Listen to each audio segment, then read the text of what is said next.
おはようございます。現在の時刻は朝6時です。昨晩はね、夜中に雨がバラバラっと降ったんですけども、雨風が隙間から入ってくるようなこともなくて、あとここはね、アブもハエも多いんですけども、蚊帳のおかげでね、全く虫刺されとかに困ることもなく快適に休むことができました。で、外に出たらね、こんな感じなんですけども、テントはねびしょびしょですけども、中に染みることはありませんでした。はい。で、気持ちがいいんで、外でコーヒーでも沸かして朝食食べようかなと思ったんですけども、もうね、なんかね、天気が晴れてから、しかもこの雲が避けたらすごい日が差しそうなんですよね。で、そうなったらね、めちゃくちゃ暑くなりそうなんで、もう先にね、このドームだけ収納します。もうそれからゆっくりします。今もうすでに暑いですけどね。よし、じゃあちょっとパッと片付けましょう。最後なんでね、ちょっと収納シーンを簡単に。しっかり拭いとかないと、重さでからね、重量オーバーになったら困るんで、最後の最後にね、雨が降りましたけども、雨漏りもせずね、快適に過ごすことができました。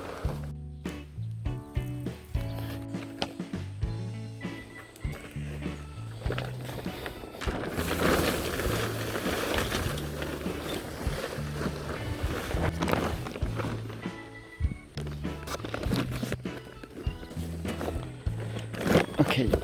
今回北海道が、すごい暑くて蒸し暑くてっていうような状況だったんですけども、僕ほとんどね、寝袋使わずにこの分の上に転がるだけで寝てました。昨晩もですし。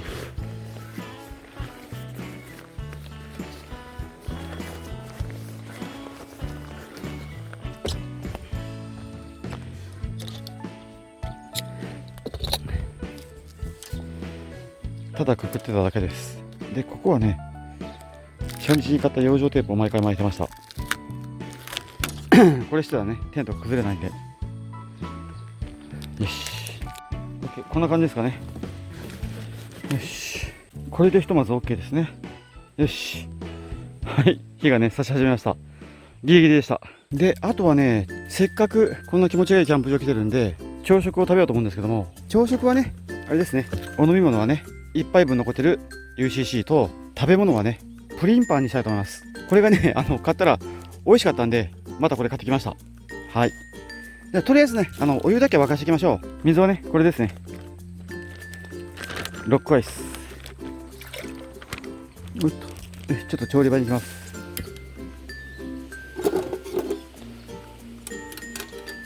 よし、これぐらいにしておきます。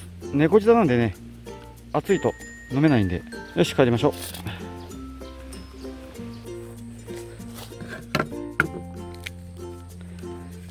どうしよう、なんかね、クリームが欲しくなったんで、今日クリーム入れます。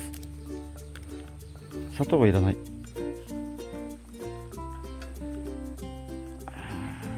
ちょうどいっぱい。やれやれ。どこで食べようかな。湖側に行きましょうかね。あるかな、スペース。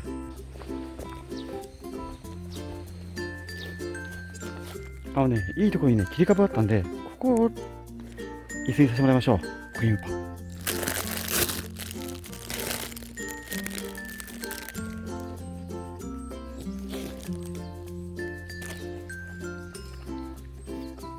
美味しい。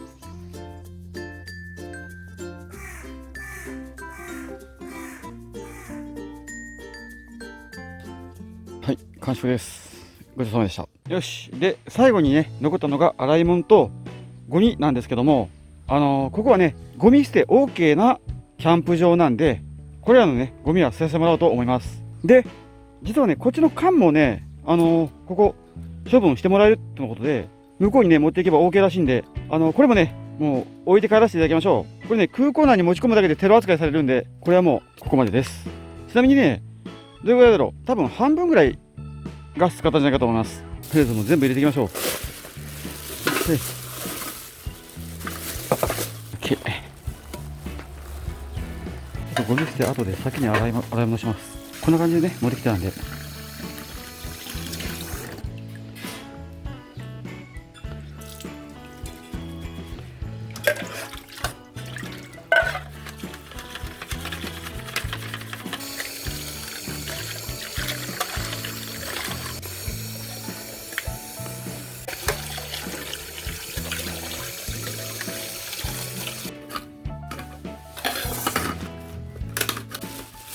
よし。じゃあね、ゴミ設定させてもらいましょう。分別収集ですね。はい。缶。よいしょ。はい、缶。で、あ、これ忘れとったわ。茹で汁。で、ペットボトル。ペットボトルはもうないですね。OK。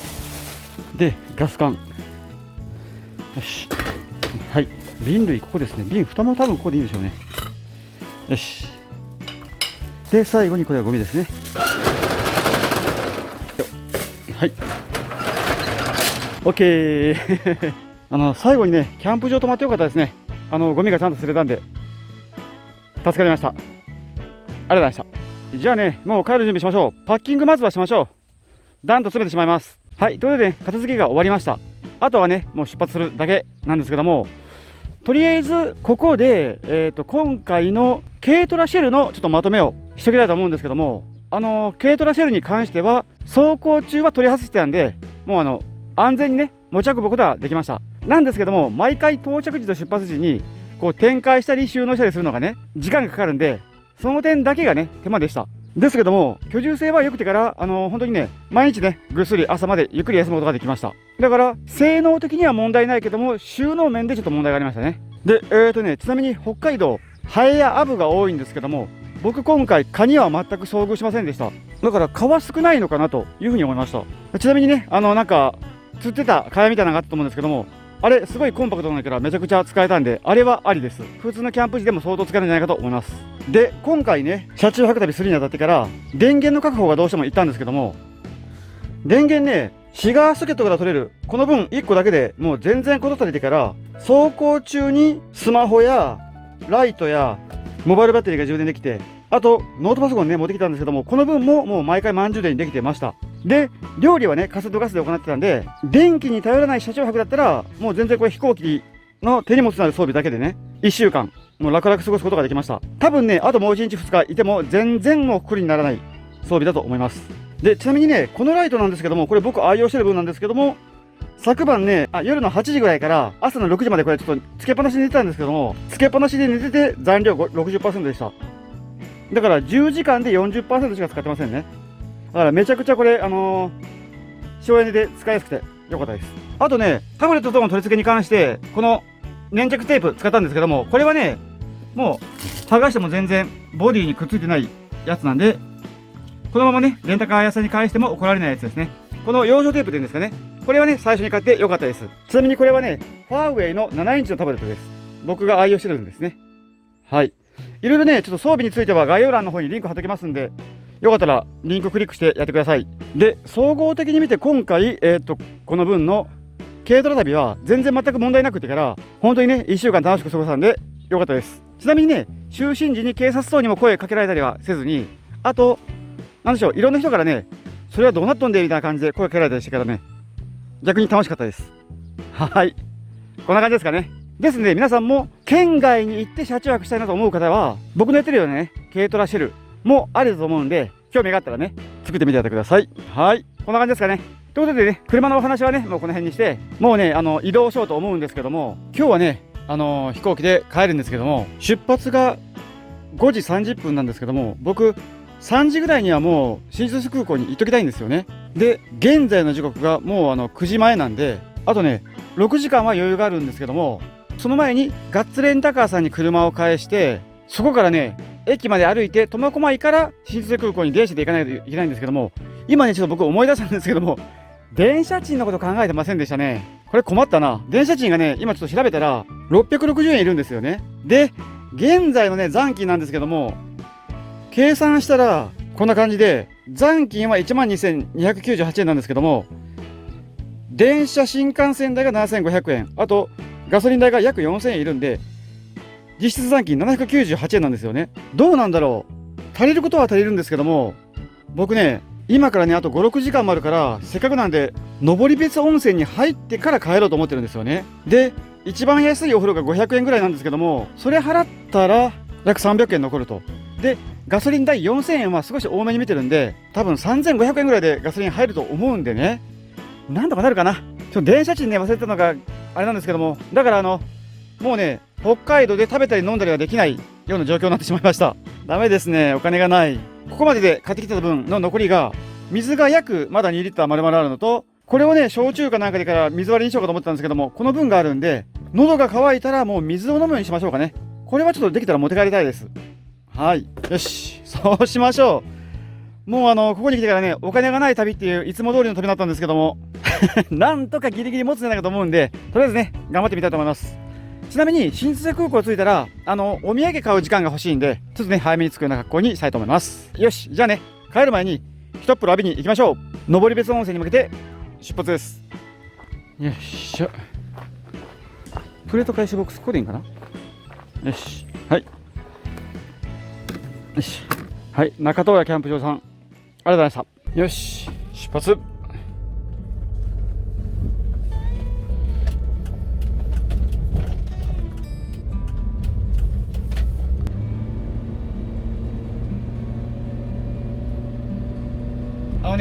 残機がないですけども、北海道旅をね最後まで楽しみたいと思います。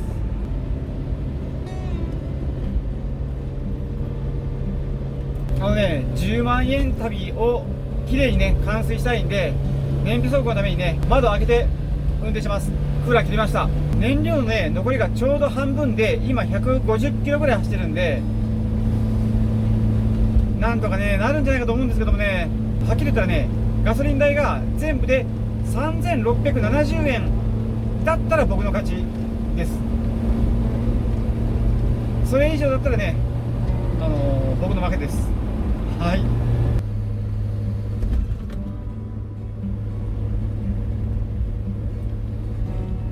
なんかね撮影スポットがあるらしいです。300メートル先、はい、展望スポットですね。なるほどなるほど。こういったところでね車中泊させてもらえばなんか景色良そうですよね。北海道ってねなんかこういったのが多いです。よし、絶景を見ようと思うんですけども、はい、素晴らしい景色ですね。何も見えません。やっぱし北海道のね駐車できる場所っていうのはだいたい傾斜してますね。雪が溶けた時に流れやすいようになっているようです。やっぱしどこもこんな感じでした。だからカースロープいりますね。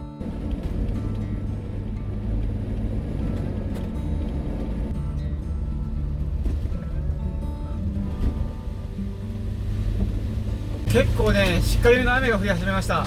止まりましたね。これはちょっと早め早めの移動を心がけた方がいいかもしれませんね。はい、登別温泉のね温泉街にやってきました。うわ、日本最大級の大露天風呂まほろば。うわ、行ってみたいけどもここ高いんですよね。ですのでちょっとね違うところに行きます。ここはねまた来たいですね。どこに車止めたらいいんだろう。ここですね、専用駐車場がありました。こちら止めさせてもらいましょう。 OK。 よし、じゃあねお風呂入り行きましょう。お水持ってきます。よっしゃい。ここら辺はねお土産屋さんもありますよ、たくさん。雨降ってるけど、はい、今からね入るお風呂はこちらですね。夢本さぎり湯さんです。登別温泉の中で露天風呂はないけど安く入れるお風呂ですね。よし、じゃあね行きましょう。1回ね500円とかだったはずです。あ、違うわ、入浴料金450円になってる。安い。ちょっとこれ嬉しいな。想定してるよりも50円安かったです。よし、450円。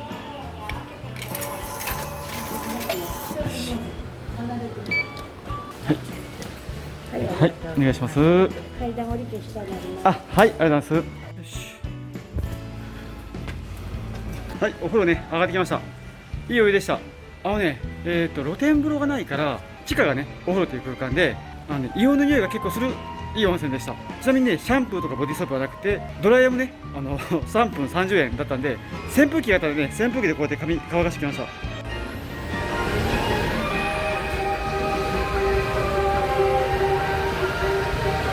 何かと思ったらね、ゴミの回収でした。すごく賑やか。びっくり。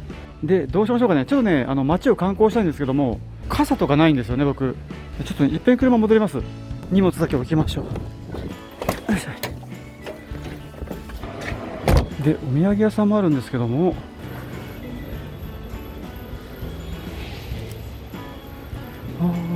フリーレンタルアンブレラって書いてありますね。これ傘借りてもいいかもしれませんね。ちょっと一言聞いてみましょうかね。すいません。表の傘って借りてもいいんですかね。あ、すいません。ありがとうございます。あ、本当にありがとうございます。すいません。よし。この傘借りてもいいそうです。ですんで、ここでね、ちょっといっぺん傘を借りて、街を少しね、歩いて観光して、それからね、また帰ってきたいと思います。行きましょう。0円観光しましょう。まずね、こっち行きましょう。時間が少しあるんでね。間欠泉があるみたいですね。ちょっと見てみたいですね。登別伊達時代村、すごい。天然足湯もありますね。天然足湯どこだろう。何これ、面白そう。伊達時代村忍法帳500円。これ見てみたいな。伊達時代村ってどこにあるんだろう。登別伊達時代村、帰りの道沿い ではあるんですけど、結構離れてますね。登別伊達時代劇村、めちゃくちゃ行きたいですけども、今回はちょっと我慢ですね。お金がないですからね。なんか冬もね、景色がいいそうなんでね、今回我慢しましょう。ですね、僕はね、あそこの閻魔堂っていうのがね、見たいんで、ちょっとね、行ってみましょう。ソフトクリームとか、とろりプリンとかある。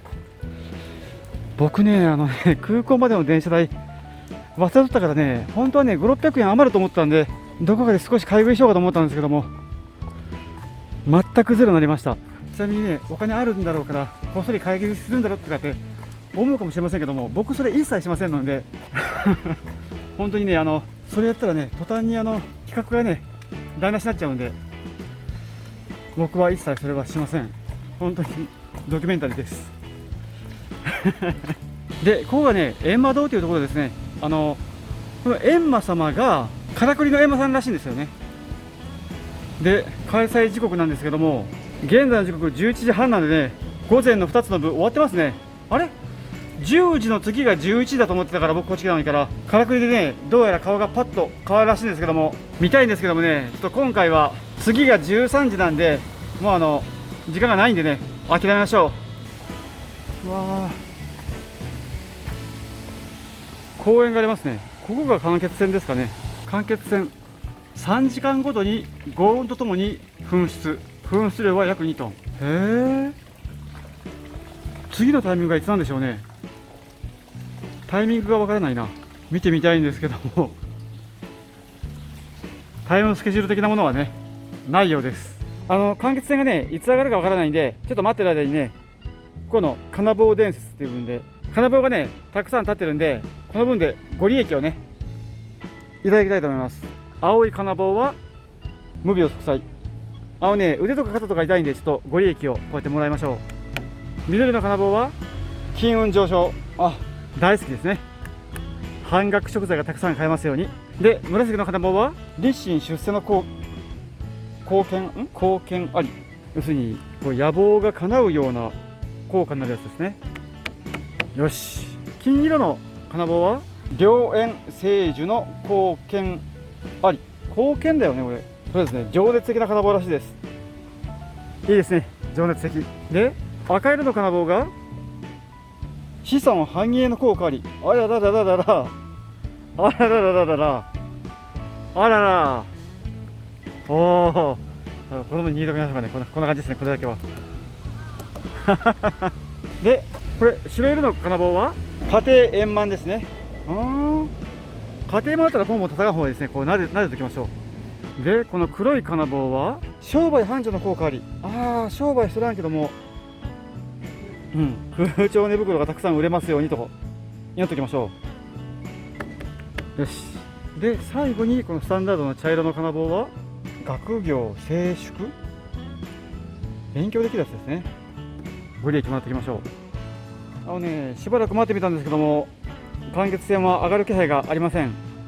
ここにね、5分間に1度ぐらいのそのライブカメラの写真の映像なんかがね、過去の分が見れるようなサイトがあれば、次がね、大体何分に上がるのかが分かるんで、助かるんですけども、本当はね、見てみたいんですけども、ちょっと待ってる時間がないんでね、諦めましょう。よし、じゃあね、ちょっと戻ってからね、とりあえず、お土産コーナー見せてもらいましょう。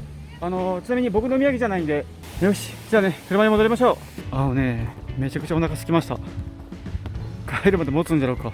あ、そうね、まほろばっていうところの、日本最大級の大露天風呂っていうの入りたかったですね。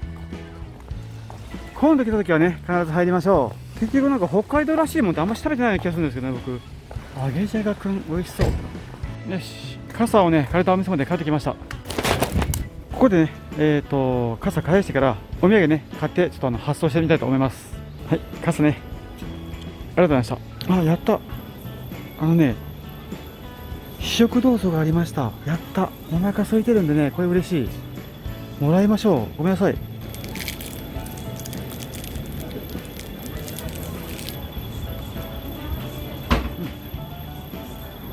よし。はい、ということでね、お土産を買って、送らせてもらいました。で、現在の時刻がね、12時23分なんで、結構いい時間になったんですけども、どうしましょうかね。あと30分待ったらね、閻魔様見えるんですよね。ですんで、ちょっとどうしましょう。ごめんなさい、ぐだぐだで申し訳ないんですけども、さっきのね、閻魔様見たいんで、僕もあっち行きましょう。ね。また傘借りて、行って、タイミング合えばね、間欠泉を見てから戻ってきたいと思います。はい。じゃあね、行きましょう。わさび屋さんがあるんですけど、これすごいですね。店内でね、わさび生やしてます。すごい。すごい。よし、まだですね。はい。すごいですね。手作りアイスクリーム、生乳とかってありますね。大好きな響きですね。350円でね、生乳が楽しめるらしいんですけども、僕ちょっと今回ね、350円持ってないんでね、生乳が楽しめません。残念です。生乳が食べたかった。こちらやってきたらね、なんかえらい音がし始めました。これかな。おー、これっぽいですね。すごい。間欠泉がね、先に上がり始めました。45分ですね。すごい音とパワーですね。これがね、50分も続くらしいです。いや、見れましたね。よかった。めちゃくちゃラッキーでした。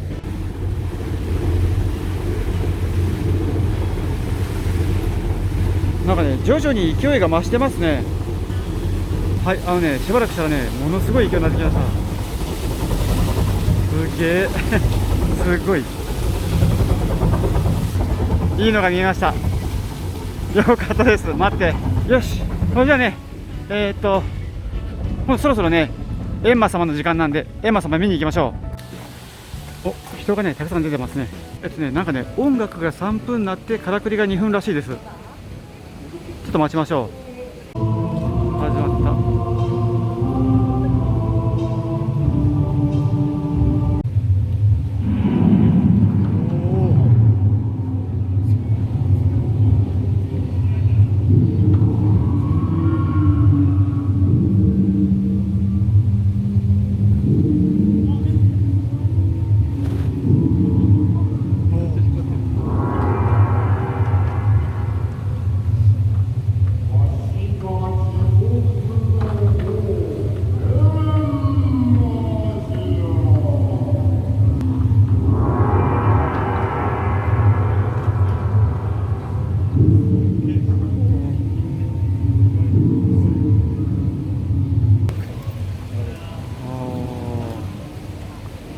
よし、面白かったです。待った甲斐がね、ありました。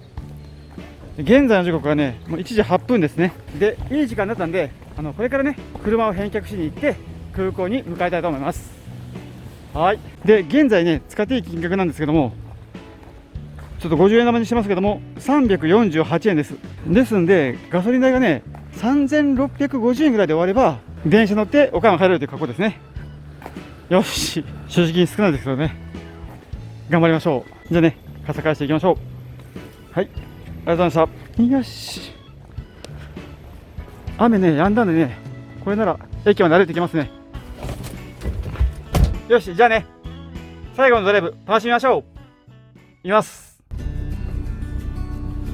よし、行きましょう。よいしょい。登別温泉さんまた来たいですね。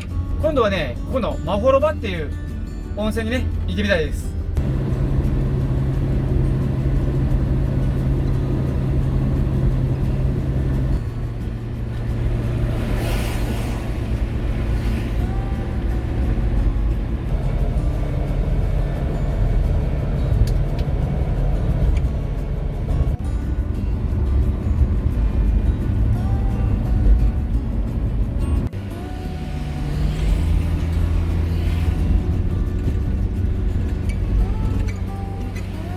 よし。はい、ガソリンスタンド到着です。はい、指定されてるガソリンスタンドですね、こちらが。はい、レギュラー満タンで、はい、現在のね、走行距離が1223キロですね。ガソリンこれぐらいなので、ね、もう微妙ですね。3630円ぐらいを超えたら、ちょっと僕の負けですね。どうでしょうか。お、21リッターですね。ということは、はい、すいません。ありがとうございました。はい、やりました。3318円ですね。これだいぶ安くいきましたね。ちょっとね、出ないといけないんで、車を出します。ありがとうございます。よいしょ。はい、ということでね、3670円以上だったら、電車に乗って岡山に帰れる計算だったんですけども、3318円だったんで、相当これ余りましたね。やりました。ですんでね、300円分ほどなんか食べれますね。やったー。ちょっとね、車を止めたらちょっと計算します。よし、ということでね、帰ってきましたね、これは。はい、ということでね、ゴールです。到着です。はい、到着です。いやー、ありました。出発地点のガツレタ川さんにね、着きました。で、ここまでの走行距離なんですけども、1225キロちょうどですね。はい。うわ、すごくよく走りましたね。本当にね、すごい長距離だったんですけども、ガッツさんのね、軽トラ頑張ってくれました。ありがとう。いい車でした、本当に。じゃあね、ちょっとこの辺のもの回収しましょう。よし。で、最後にね、残高の確認なんですけども、ここまでの残金が 12,298 円なんですよね。で、12,298 円からお風呂代450円使って、さらにガソリン代が 3,318 円。さらに、電車新幹線、関空からの電車新幹線代が 7,500 円。さらに、ここから関空までの電車代が660円。引くと、残り370円です。やりました。お金を残すことができました。370円あればね、ちょっとしたものが食べれます。やりました。僕はね、旅に勝ちました。ですんで、10万円でどうやら帰ることができそうですね。はい。OK です。じゃあね、大きいトラブルもなく帰ってくることができたんで、ガッツさんの方にね、行ってから車をね、返却したいと思います。ありがとう。よく頑張ってくれました。よし、じゃあね、返していきましょう。1日早い返却でね、もったいないと思われる方がいるかもしれませんけども、ガッツさんは確かね、2日目以降か3日目以降は全部1週間料金で、金額はね、もう変わらないんで、長く借りた方が得なんですけども、無駄な1日借りたっていうことはないんで、大丈夫です。はい、車の状況を見てもらってます。最後にね、洗車とかしてあげればよかったですね。かわいそうなことしたな。ごめんな。ありがとうな。ありがとうございました。お世話になりました。よし、じゃあね、車の返却手続きも終わったんで、キロにね、着きましょう。よいしょ。よいしょ。重たい。これ7キロ以下よな、ちゃんと。よいしょ。なんか妙に重たいな。じゃあ帰りましょう。ありがとう。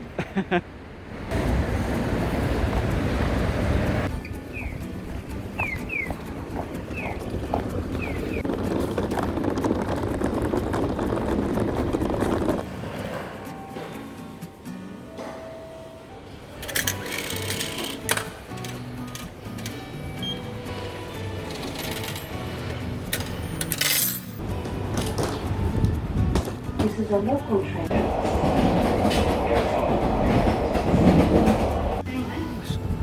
よ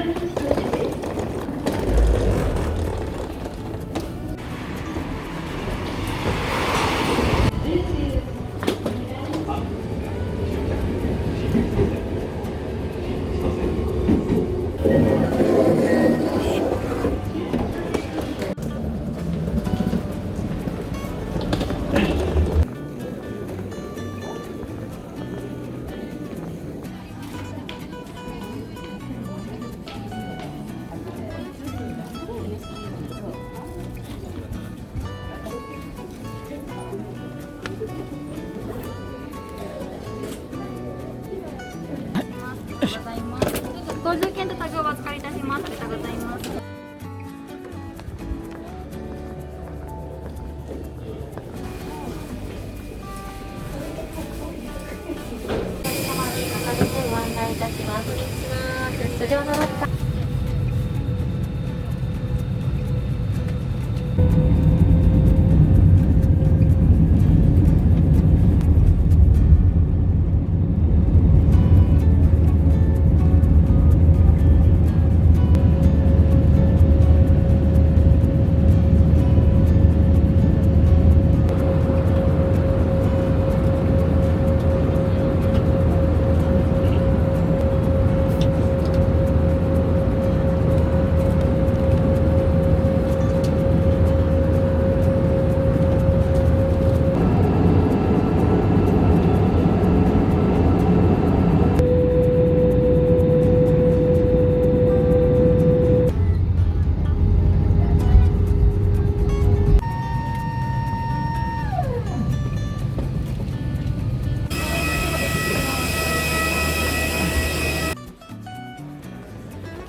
地下鉄御堂筋線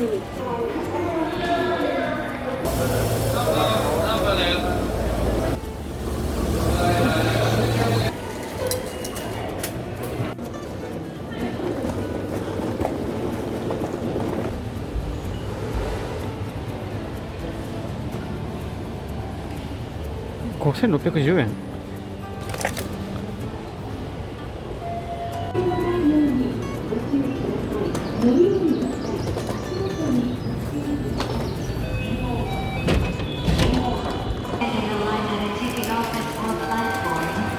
ああ、もう出るが20番20番。よし、ああよかった。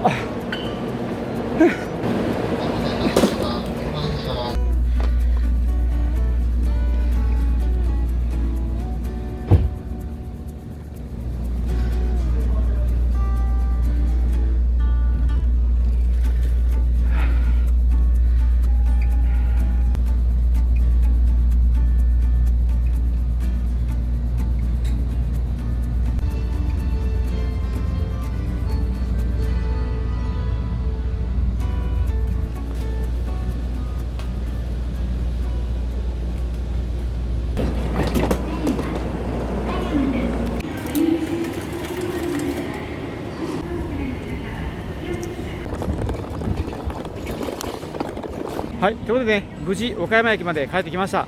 本当にね、マイナスになるかと思ったんですけども、自由席で帰るっていう、ね、選択でね、なんとかプラスにすることができてよかったです。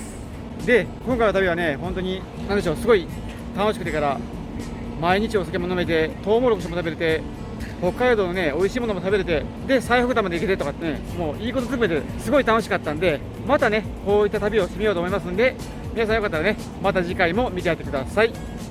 はい、こんな感じですかね。ということで今回はこの辺でご視聴ありがとうございました。